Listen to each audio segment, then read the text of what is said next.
ولا إله إلا الله وأشهد أن محمدا عبده ورسوله اللهم صل وسلم على سيدنا وحبيبنا وشفيعنا محمد صلى الله عليه وسلم أما بعد أيها المؤمنون اتقوا الله أوصيكم وإياي بتقوى الله فقد فاز المتقون سبحانك لا علم لنا إلا ما علمتنا إنك أنت العليم الحكيم رب اشرح لي صدري ويسر لي أمري واحلل عقدة من لساني يفقه قولي رب يسر ولا تعسر يا كريم اللهم ذكرنا ما نسينا وعلمنا ما جهلنا اللهم ذكرنا ما نسينا وعلمنا ما جهلنا Allahumma zakirna ma nasina wa'allimna ma jahilna. Tuan-tuan guru, para alim ulama, ustaz-ustazah muslimin dan muslimat, mudah-mudahan dirahmati Allah Subhanahu wa taala insyaallah. Pertamanya kita manjatkan rasa syukur terhadap Allah Subhanahu wa taala kerana dengan limpah kurnia dan inayahnya kita masih lagi diberi kesempatan, masih lagi diberi peluang, kelapangan waktu, kesihatan yang baik sehingga kita sama-sama dapat melaksanakan tuntutan-tuntutan Allah Subhanahu wa taala dan meninggalkan segala larangan-larangan Allah Subhanahu wa taala insyaallah. Insyaallah pagi ini kita menyambung kembali perkongsian ilmu kita dalam kitab Qaulul Tam fil Ahkam Imam wal Ma'mum, muka surat yang ke-56. 55. Muka surat yang ke-55, masalah yang ke-84. Makruh memanjangkan bacaan kerana tujuan meramaikan jemaah. Kita panjangkan bacaan tu pasal apa? Nak tunggu orang lain datang ramai. Kalau pendek sekali lagi tak ramai orang. Bila panjang tu tunggu, panjangkan bacaan, akhirnya ramai orang datang. Tujuan itu kita baca panjang, hukumnya makruh dia kata.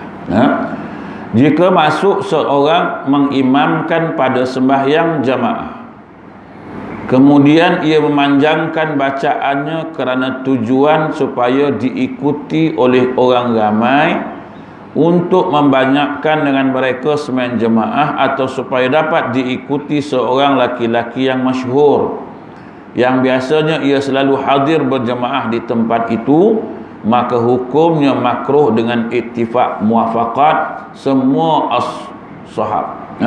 semua sahabat, maknanya berittifaq sepakat kata makruh. Apa maksud dia? Seorang yang jadi imam ada tujuan tadi, dia saja baca panjang pasal apa? Nak ramaikan jemaah. Dan juga ada seorang yang memang masyhur, dia datang solat berjemaah kat situ. Dia memang datanglah solat berjemaah tu. Jadi nak tunggu dia ni. Nak tunggu. Tu yang dia baca panjang kan. Sebab dia tahu orang ni selalu yang masyhur ni pun lambat datang dia. Jadi oleh kerana dia tahu orang tu nak datang, nak bagi kesempatan pada orang tu sembahyang berjemaah, dia pun bacalah panjang, maka hukumnya makruh. Maka hukumnya makruh dia kata.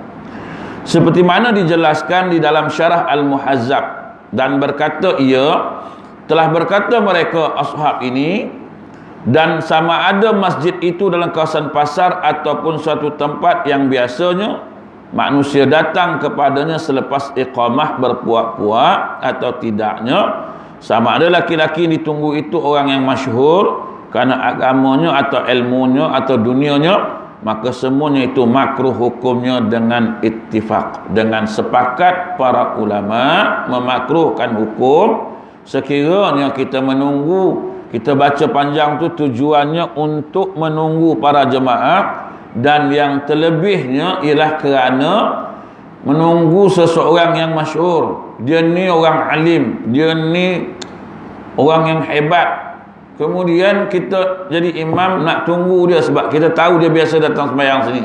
Kita tunggu, kita baca panjang. Panjang tak agak sampai lagi. Panjang tak agak sampai. Dia tak sampai-sampai lagi lah. Yang dalam ni dah menggigil berlutut. Kan dah tergoyang kan. Yang imam ni terus baca panjang pasal nak tunggu orang ni lah. Nak tunggu orang ni datang. Maka hukumnya dia kata ittifaq ulama dan ashab hukumnya makruh. Tak payah tunggulah tuan-tuan. Tapi kita mohon tahu dia datang sebab dia memang datang lepas iqamah, lepas orang dah naik semayang baru dia sampai. Jadi kita nak tunggulah. Kita pun baca panjang, hukumnya makruh. Ashab ni kenapa ittifaq ashab ni kenapa? Kerana hadis Nabi SAW, iza shalla ahadukum bin nas falyukhaffif. Apabila salah seorang daripada kamu menjadi imam di dalam sembahyang kepada orang lain, maka hendaklah ia takhfifkan, ringankan sembahyang itu. Orang jadi imam, dia kena faham kerja dia jadi imam bukan memberatkan makmum di belakang. Kerja dia meringankan orang di belakang. Maksud dia, di belakang kita tu penumpang macam-macam ragam orang. Ada yang jenis tak mampu berdiri, ada yang jenis tak boleh lama kaki dan sebagainya, ada yang bekerja, ada urusan. Maka imam ni kerja dia kata Nabi ialah falyukhaffif. Kan? Jangan ambil seorang dua orang ni, panjang ni kurang-kurang 4 line muka surat. Kita dengar dia ni seorang, yang lain-lain tu dia ni yang suruh ni sihat walafiat kan. Yang belakang ni yang tergigil-gigil ni kan. Tambahlah uruf kita hari ni, keadaan kita hari ni di Malaysia lah, yang datang masjid surau ni level-level ni lah, orang lama-lama punya level kan. Yang enjin tak berapa nak tahan. Kalau enjin tahan tak apa kan. Jenis dia tak berapa nak larat kan. Dia datang tu pun tergigil-gigil. Kau pergi baca pula panjang-panjang lagi, langsung terduduk kawan tu kan. Okey, telah berkata Imam Nawawi, ni Imam Nawawi sebut, adapun jika imam itu belum lagi masuk sembahyang, belum lagi mula sembahyang lah, sedangkan waktu sembahyang telah masuk dan sebahagian daripada makmum telah pun hadir dan berharap ia, yakni imam, orang ramai akan bertambah datang lagi, maka disunatkan iaitu imam tadi menyegerakan sembahyang. Janganlah tunggu mereka, kerana bahawasanya apabila menyegerakan sembahyang itu akan menggemarkan mereka hadir dan bersegera mereka pergi ke masjid pada awal waktunya. Ni imam belum sembahyang, kes yang kedua ni. Jadi dia tengok, dia saja tunggu orang datang lagi biarlah tunggu dulu, belum ramai lagi ni datang, tunggu kan. Jemaah dah tunggu dah ni, orang dah tunggu dalam ni kan, orang dah masuk. Dia kata sebahagian daripada makmum telah pun hadir dan berharap orang ramai akan bertambah lagi. Imam kata agak-agak ramai lagi. Jadi dia tunggulah, dia tunggu. Makmum dah ada separuh dalam ni. Maka waktu itu disunatkan imam menyegerakan sembahyang. Jangan tunggu yang tak datang tu. Kau punya pasal lah, siapa suruh lambat, aku nak jalan kan. Aku nak jalan ni pasal apa? Pasal dah ada makmum yang di belakang kita tu. Dah ada lah makmum-makmum kan. Kita jalan dah terus, tak payah tunggu-tunggu dah Kadang-kadang ada juga yang sampai tunggu kan. Kadang-kadang makmum pula nunggu imam, satu bab juga kan. Baru-baru ni ada orang ngadu kat saya lah, ustaz bayangkan ustaz, dia kata kita dah tunggu punya lama, dia 2 minit nak qamat baru dia sampai sembahyang sunat pula dulu, sembahyang pula sunat. Yang orang ni tunggulah bila lah imam ni nak sembahyang, nak mula. Bila nak qamat ni kan. Bila tak qamat lagi, sebab dia tak sampai-sampai lagi ni. Dia sampai sembahyang sunat dah dulu. Sembahyang sunat bukan 2 rakaat, tambah pula lagi. Mula sembahyang sunat tahiyatul masjid. Habis tahiyatul masjid, Assalamualaikum, ingat dah habis lah. Bilal dah bangkit nak berdiri. Dia tegur Bilal, sabarlah dulu Kejap. Nah, sembahyang sunat pula lah. 2 rakaat lagi. Sembahyang sunat apa pula lah? Sembahyang sunat qabliyah pula lah. Makmum ni geram dia tengok dia kan. Dia ni kan dapat ni kan. Aku nak cepat kan. Jadi tuan-tuan, kena faham lah pasal itu ada jam tu kan. Waktu iqamah ada. Kan? Ikutlah waktu iqamah. Dah tinggal seminit lagi. Nak sembahyang sunat juga lagi. Nak sembahyang sunat datang awal-awal. Dah seminit nak qomat. Bilal dah bangkit dah nak qomat. Kawan kata, sembahyang sunat. Bilal pun tunggu. Bilal pula berdiri depan tu. Baru nak habis sampai lah mamat seorang lagi. Allah. Ni. Jangan ditunggu. Kan? Tapi oleh kerana Bilal ni, dia ni kena ikut perintah tu imam lah. Bila nak qomat, nak azan tak payah. Nak qomat dia kena ikut lah perintah imam. Imam kata, Bilal, qomat. Baru Bilal qomat. Selagi imam tak kata, duduk dia diam dulu. Duduk tunggu. Imam kata, Bilal, jalan. Baru boleh jalan. Tak, jangan jalan. Sebab kuasa di tangan imam. Azan je kuasa tangan Bilal. Tu imam tak boleh suruh. Imam, nanti dia Bilal jangan azan dulu. Bawa bertenang mam, waktu dah masuk. Waktu nak sembahyang baru tanya dia. Kok dia lambat, tunggu je lah. Selagi tak datang perintah, tak boleh. Power imam ni jangan main-main. Nampak je macam tu tu. Kan? Buat bodoh dia sembahyang sunat. Kita nak kata apa? Kan? Dia sembahyang sunat. Bila nak sudah imam ni, buat apa dia? Hak dia. Kan? Jadi tuan-tuan, pasal itu imam jangan tunggu-tunggu orang. Kalau dah menunggu sembahyang kat dalam, kita tunggu orang datang, tak payah, hukumnya makruh. Masalah 45, kalaulah sembahyang jemaah tak dapat didirikan pada awal waktu, maka afdal ditakhirkan sembahyang supaya ia dapat berjamaah. Boleh takhir. Jika sembahyang berjamaah itu tak dapat didirikan pada awal waktu, maka afdal ditakhirkan sembahyang supaya ia dapat sembahyang berjamaah dengan sepenuhnya. Kita sepatutnya sembahyang berjamaah awal lah. Tapi memandangkan ramai lagi orang yang belum datang. Kan? Pasal orang tak dapat datang awal, orang dapat akhir. Lewatlah. Maka dia kata afdal ditakhirkan sembahyang tu supaya dapat sembahyang berjemaah dengan sepenuhnya.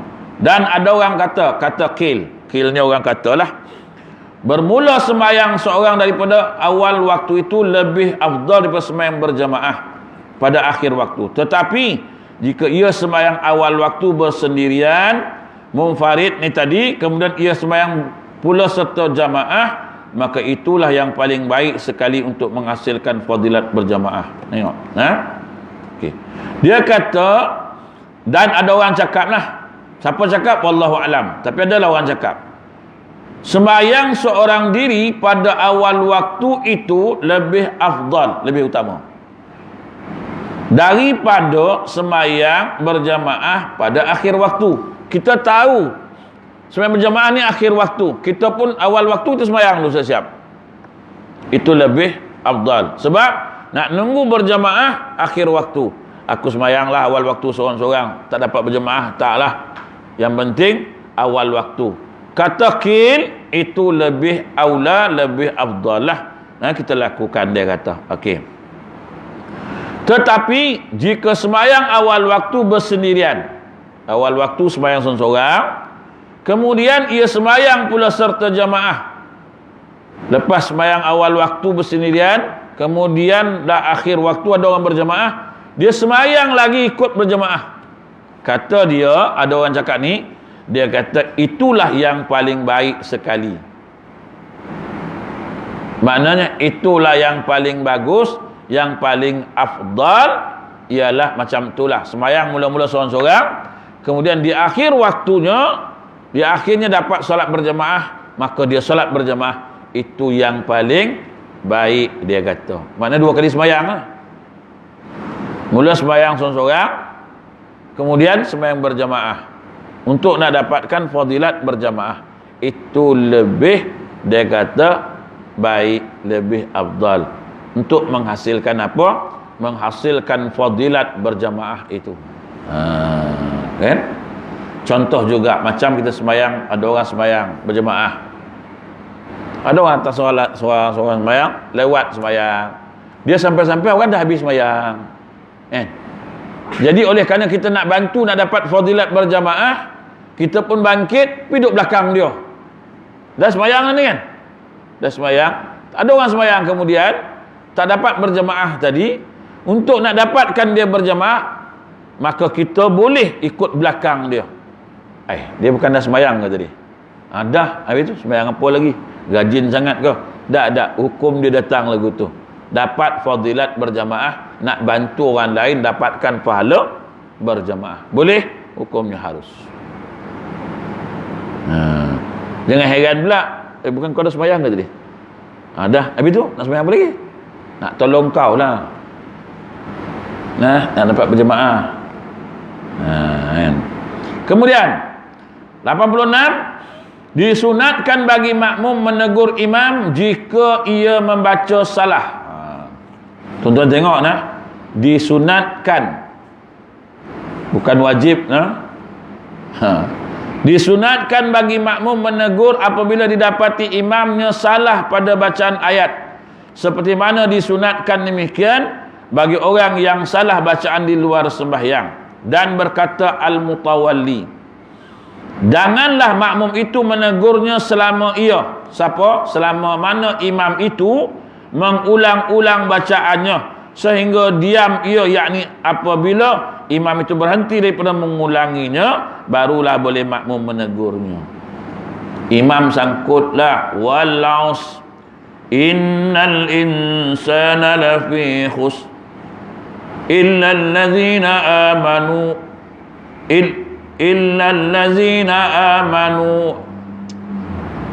illa allazina aman. 3-4 kali dia ulangan sebab dia confuse. Illa allazina amanu wa amilus solihati falahum ajrun ghairu mamnun illa allazina amanu wa amilus solihati wa tawasaw bil haqq wa tawasaw bis sabr. Dia confuse lah sebab dia ingat benda lain kan. Dia macam imam lamam kan, ingat nak buka kedai ke tak hari ni, nak buka kedai ke tak, ni nak gunting ke tak ni, gunting ke tak, lupalah ayat tu. Imam baru ulang sekali, illal ladzina amanu wa amilu, kita langsung teguh wa amilus solihati falak. Jangan sambung dulu sampailah imam berhenti. Dah berhenti, memang sah imam tak dapat, barulah kita betulkan dia. Ini baru sekejap, illal ladzina amanu, kita langsung ni dia. Dia duduk tengah fikir nak buka kedai ke tak, sabarlah dulu, kita bagilah dia peluang dulu. Agak memang dah tak dapat, baru tegur. Yang menegur ni satu bab pula dah. Yang menegur ni siapa? Belakang. Bukan belakang dia tu, belakang tu. Jerit pula dah. Illal ladzina amanu. Sebab itu yang menegur ni sunatnya belakang imam, bukan kat luar pintu tu.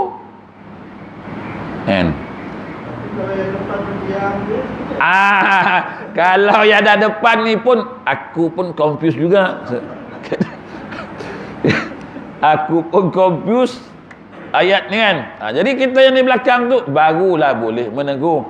Ni dah kawan di belakang tak negur tu, belakang sana negur tu. Sabar dulu, tunggu dia kata. Maknanya berhenti dia daripada mengulanginya, barulah boleh makmum menegur. Tapi apa masalah nak tunggu makmum sebenarnya? Illal ladzina amanu wa amilus solihati wa tawasaw bil haqq. Terlupa illal ladzina amanu, tak jumpa kan? Allahu Akbar, boleh, tak ada masalah, pokoklah kan. Bukan habis tak apa mam, lupa ke? Tak, saja tak habis kan. Imam boleh ngakalkan mam, tak apa kan. Selalu macam itulah dia bercelaru ni. Bila dia datang kan, kadang-kadang yalah tengah-tengah sembahyang dia datang. No, macam mana? Sebab itu Quran ni kalam Allah, mukjizat Allah. Jangan ada sedikit perasaan riak, sombong dalam hati. Confirm saat lagi kita dapat lah. Ayat yang senang pun tak dapat.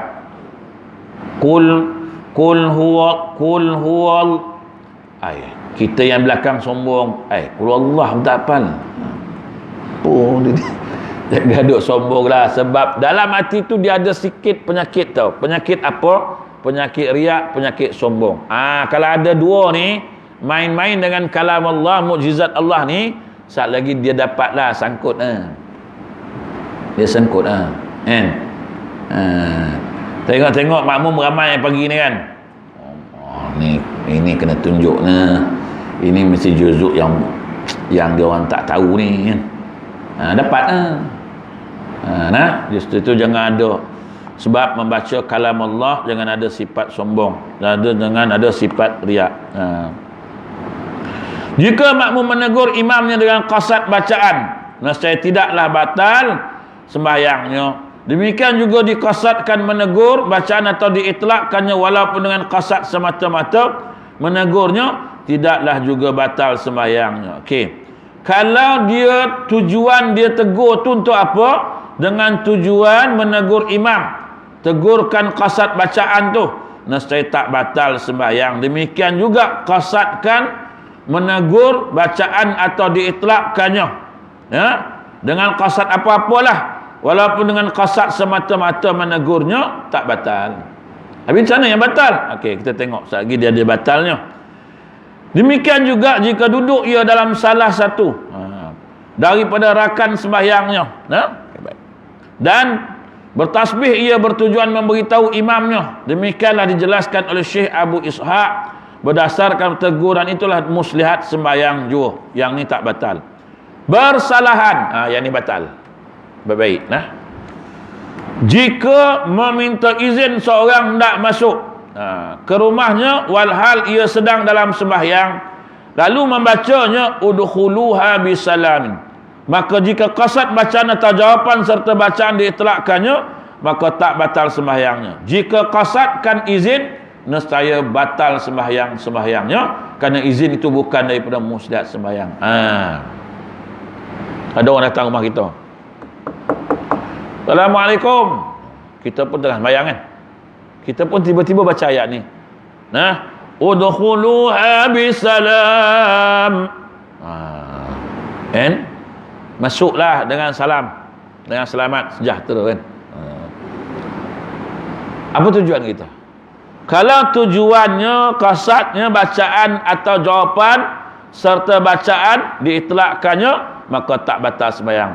Tujuan dia baca tadi, orang bagi salam, Assalamualaikum, dia pun jawab udkhuluha bisalam, tak batal.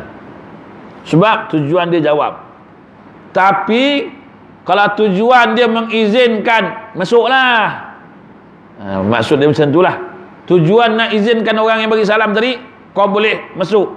Aku nak bagi tahu, aku tengah sembahyang ni, aku izinkan kau masuk, nescaya batal sembahyangnya, kerana izin itu bukan daripada muslihat sembahyang. Sembahyang ni senang tuan, tapi kita buat susah buat apa? Bayang kat rumah, orang ketuk pintu kan, Assalamualaikum, kita ngadap kiblat pintu situ kan, jadi kita nak bukakan pintu kan, boleh tak? Boleh, jalan 2, 3, berhenti-hentilah, lepas tu buka pintu, dah sembahyang di semula, sembahyang macam biasa terus sambung. Cuma tak boleh masuklah, tu tak boleh.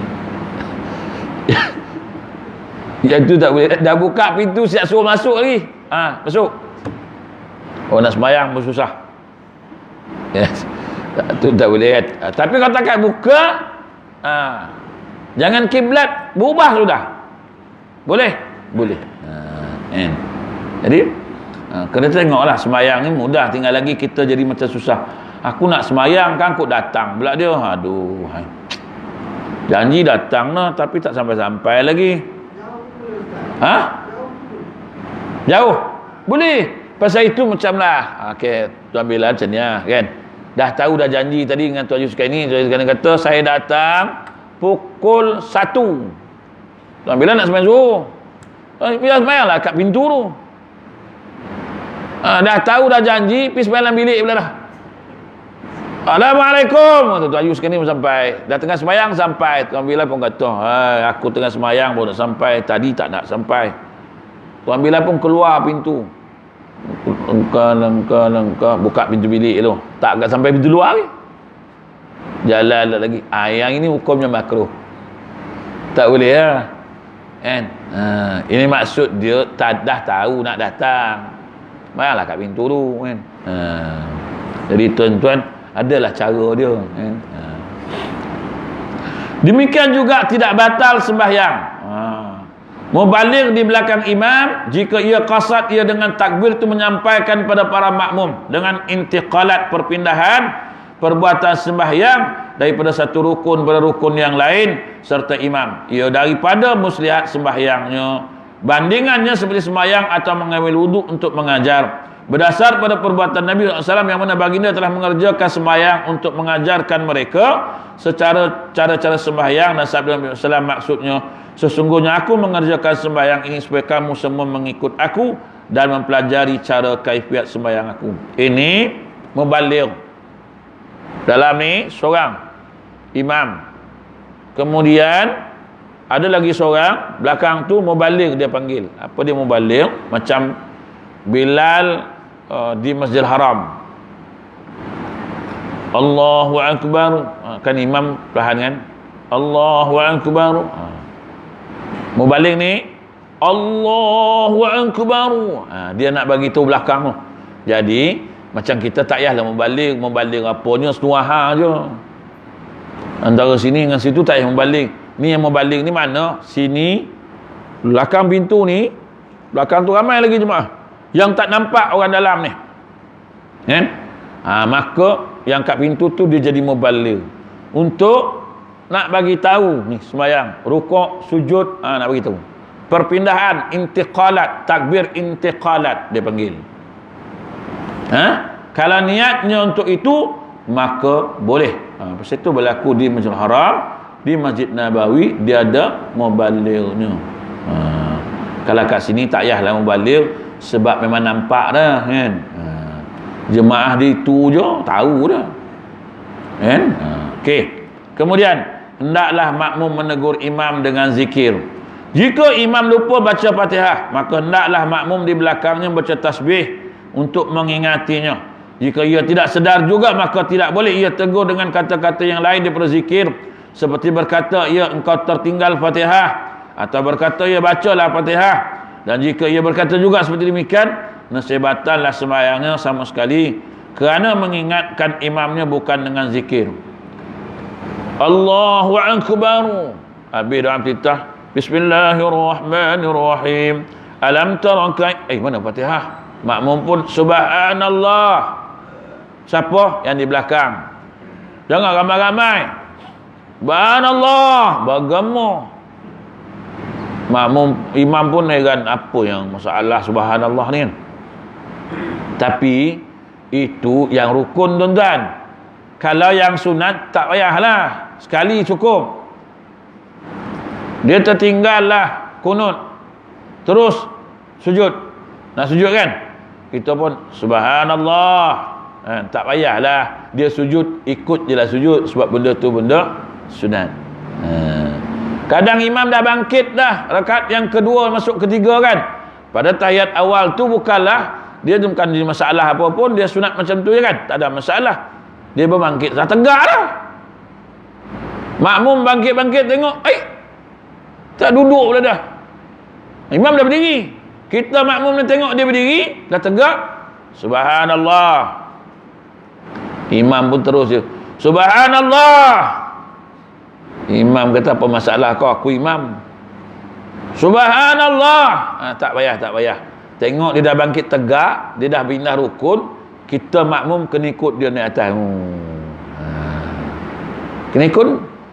Tapi kalau dia baru mencangkung nak naik, baru kita pun sama nampak, dia nak bangkit terus. Subhanallah. Boleh, boleh. Jangan dia dah masuk rukun lain baru nak subhanallah. Sekali dia marah, sekali banyak ragam betul lah dia orang ni. Turunlah duduk. Duduklah dia tahiyat awal kan. Kita pun seronok. Baru kau tahu takut. Dia bukan masalah takut, habis semua batal. Habis semua batal. Kan? Jadi tuan-tuan kena faham ni, nak menegur ni. Jangan main tegur je kan. Kita seronok sangat menegur tu pasal dia apa? Jadi mengingatkan imam bukan dengan zikir tu, maka batal dia kata. Jangan dengan selain pada zikir lah. 88 makmum syak bilangan rakaat imamnya. Wallahu a'lam. InsyaAllah kita sambung pagi besok. Yang ini makmum ragu-ragu bilangan rakaat imam. Aku rasa imam tu tak cukup no. Tapi nak tegur. Tapi orang lain semua senyap. Tegur ke tak? Tegur ke tak? Bila? Besok pagi subuh insya-Allah. Masalah ke-88 ni. Lepas tu dah habis baru tegur. Aku rasa imam tadi kan baru 3 rakaat.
Qarabat kita lu. Ada lebih. Saya itu Tuhan kata dalam Quran, sekiranya ada lebih wa anfiqu, baru kamu belanjakan dia. Ini adik-beradik kita ada yang susah. Susahlah, kategori susah. Yang patut dia ni asnaf lah. Tapi Tuan Haji pula pergi bagi kawan lain dulu, pergi bayar zakat dulu. Dia tu tu pandai-pandai dia lah. Kok dia ada rezeki nanti dapat ada zakat tu. Kata Nabi, ibda' bin nafsik, mula dengan keluarga kita. Jadi Tuan Haji ada nak keluar tu, bayar habis semua tu. Ada balance tinggal 300. Tak wajib lah bayar. Orang pun tanya, Haji bukan nak keluarkan USP, dah bayar zakat dah? Tak. Asal tak bayar? Tak cukup. 200,000 tak cukup. Memang banyak 200,000. Tapi hutang rumah aku, kereta aku, itu tak perlu bayar. Siapa kata? Lepas ni Haji dah tak ada duit dah. Tu duit tu. Lepas tu jumpa zakat dia semula. Tuan, saya nak minta zakat lah. Pasal apa? Hidup dah susah. Zakat kata terita. Betul tu? Faham? Apa pun nak keluar, apa pun kita nak buat, perhatikan kaum kerabat kita dulu. Sebab itu dalam Quran disebut kaum kerabat, kan? Semua ni dia bagi tahu dulu. Siapa. Sama juga kalau kita mati, apa dia? yusi audain, wasiat, bayarkan hutang, semua-semua ditulis dulu kan. Baru buat yang lain. Kita ni buat yang lain dulu, lepas tu baru nak fikir ni. Saya tak boleh. Nak bayar juga. Kalau dia nak bayar juga. Tak ada faedah apa dia bayar. Maknanya kalau dia bayar juga benda tu, maknanya ni adik-beradik dia susah ni, kaum kerabat dia susah ni. Tu Haji berdosa buat benda macam ni. Kenapa kau tinggalkan kaum kerabat? Tuhan tak beratkan kau macam tu. Tuhan kata wa anfiqu fi sabilillah. Ambil sebahagian daripada harta kamu yang berlebih tu tadi, kamu belanjakan. Sekarang belum berlebih lagi sebab ada kaum kerabat dia yang susah. Faham? Lainlah kalau kaum kerabat kita semua senang. Semua senanglah. Kan? Habis semua tak ada. Nak bagi dia pun lagi kaya pada kita. Nak bagi dia lagi kaya pada kita. Nak bagi dia pun senang. Semua senang. Yang tu Tuan Haji baru bayar. Ada faham? Ini kalut nak bayar zakat nanti. Bukan saya tak bagi bayar zakat tu. Sebab kadang-kadang kita dapat ada duit bayar zakat, tapi adik-beradik kita susah. Mak ayah kita susah. Kan? Adik-beradik bukan tanggungan kita. Memang bukan tanggungan, tapi dia kaum kerabat. Waris walak lah kaum kerabat. Kan? Ada soalan habis? Okey. Tabung haji tak perlu bayar zakat sebab dia dah dibayarkan. Pasal itu waktu akad, masa akad dengan tabung haji tu, dia dah bagi tahu kan? Dah tolak zakat, dah dibayarkan zakat, semua kan dia bagi tahu kan? Dia bagi tahulah, yang tu tak bayar. Sebab dia dah tolak. Sebenarnya simpanan ni pun bukan semua kena, tak. Kita ingat zakat simpanan ni semua kena. Dia yang kena tu masuk je, tak keluar-keluar, tu kena. Contohlah, haji ada 100,000 ni, tapi 100,000 ni masuk bulan 1. Wajib bayar bulan 1 tahun depan. Okey, betul? Setahun. Bulan 1 masuk 100,000, bulan 2 masuk 20,000, bulan 3 keluar 50,000. Bulan 4 keluar lagi 20. Bulan 5 masuk balik 10,000. Bulan 6 keluar 70. Bulan 7 masuk balik. Bulan 8, bulan 9 keluar balik. Bulan 9 keluarkan dah tinggal 5,000 je. Tu masuk balik. Lepas tu bulan 11 keluar. Bulan 12 haji masukkan 120,000. Kena zakat. Sebab duit yang masuk tu tak ada putaran setahun pun. Keluar masuk, keluar masuk, keluar masuk.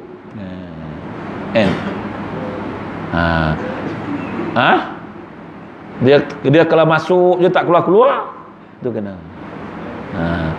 Tapi kalau ada niat nak menipu,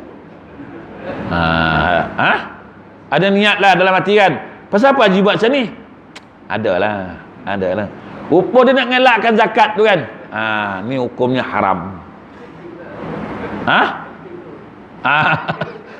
Itu macam orang perempuan lah, zakat barang kemas pakai gelang.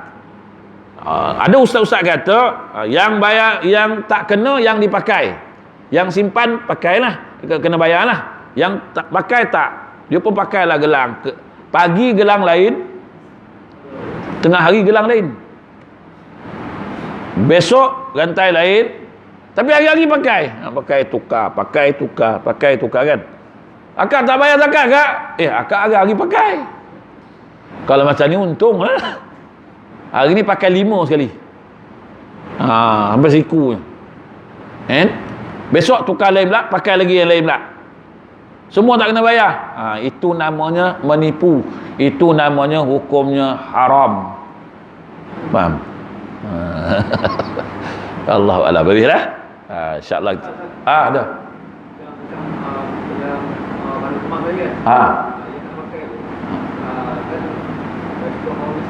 Okey. Yang pakai tu Dia kena zakat tak? Kalau dia kata dia nak bantu dia kawan-kawan ni. Dia kena zakat juga. Okey. Zakat perhiasan tak. Zakat perhiasan tak boleh. Ni cerita duit, cerita lain. Ini barang kemas, dia cerita lain. Barang kemas ni kalau dia jadikan dia duit tu cerita lain. Kalau dia barang kemas, dia simpan. Aku nak tolonglah adik-beradik yang lain ni lah. Aku tak nak bayar zakat. Apa nak buat? Nak bagi gelang tu. Contoh abang, orang rumah, nah kau ambil lah gelang ni. Aku nak bagi duit pun aku tak ada duit. Jadi aku tolonglah barang kemas aku banyak gitu. Ada satu bekas lagi tu peti. Dapat hari tu kan. Dia bagi tolong tu. Sampai habis barang kemas tu. Boleh.